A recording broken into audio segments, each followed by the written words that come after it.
এইবিলাক অভাৱ অভিযোগ প্ৰত্যেকখন হাইস্কুল হায়াৰ ছেকেণ্ডাৰী স্কুলবিলাকত আছে, LP ME স্কুলবিলাকত আছে।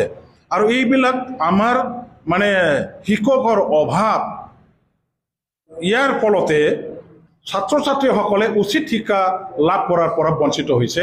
আমাৰ ৰিজাল্ট যিমানখিনি ভাল হ'ব লাগে সেইখিনি ভাল হোৱাৰ যিটো লাইন, যিমানখিনি ভাল হ'ব লাগে সেই লাইনটো আমি টাচ কৰিব নোৱাৰাৰ মূল কাৰণটো নাম্বাৰ 1 সেইটোৱেই বুলি মই ক'ব খোজোঁ।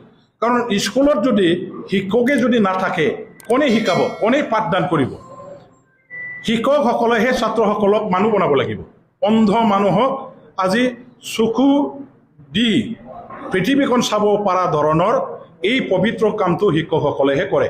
আজি উইদাউট টিচাৰ এইবিলাক স্কুলটো কেতিয়াও স্কুল হ'বই নোৱাৰে।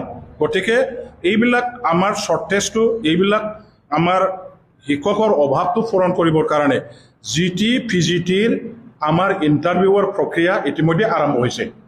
আজি 1132 GT PGTৰ পোষ্ট খালী আছে।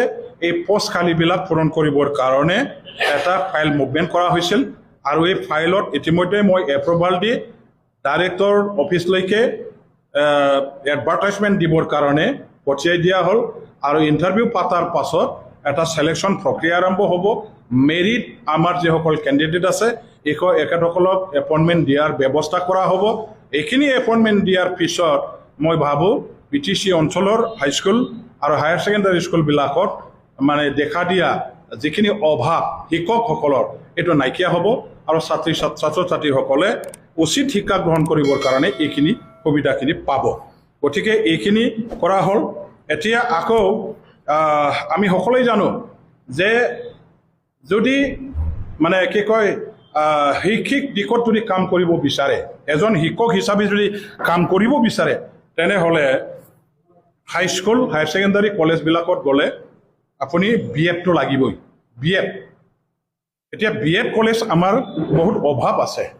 আকৌ গভৰ্ণমেণ্টৰ ফালৰ পৰা, ষ্টেট গভৰ্ণমেণ্টৰ ফালৰ পৰা BEd কলেজ এতিয়া আৰু নক'লে।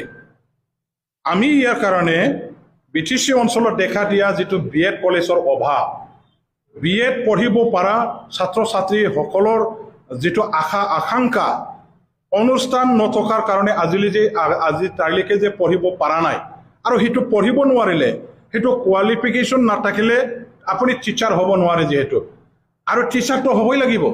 শিক্ষা অনুষ্ঠান যিহেতু আছে, ছাত্ৰ ছাত্ৰীসকল যিহেতু আছে, গতিকে শিক্ষা অনুষ্ঠানত এজন মানে যোগ্য শিক্ষক হিচাপে নিজকে গঢ়ি তুলিবৰ কাৰণে BEd কোৱালিফিকেশ্যনৰ যিটো দৰকাৰ, সেই দৰকাৰটো আমি কেনেকৈ পূৰণ কৰিব পাৰোঁ, কেনেকৈ আমি অৰ্জন কৰিব পাৰোঁ, ইয়াৰ এটা আমি সুবিধা দিয়াৰ স্বাৰ্থত বৰমাত এটা আমাৰ PPP mode, public private partnership মডত এটা মানে BEd কলেজ আমাৰ পৰা চলাবৰ কাৰণে ইতিমধ্যে মই চিফ ডাঙৰীয়াৰ লগত কথা পাতিছোঁ।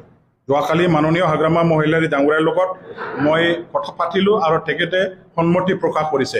যেহেতু ইনফ্ৰাষ্ট্ৰাকচাৰ বৰমাত BEd কলেজ চৰকাৰীভাৱে খুলিবৰ কাৰণে কেতিয়াবাই নিৰ্মাণ কৰা, আজি 10 বছৰ ধৰি পৰি আছে সেই আন্তঃগাঁথনিটো তাত, কিন্তু এতিয়া আৰু BEd কলেজ গভৰ্ণমেণ্টে নখোলে যিহেতু আশা কৰি একো লাভ নাই।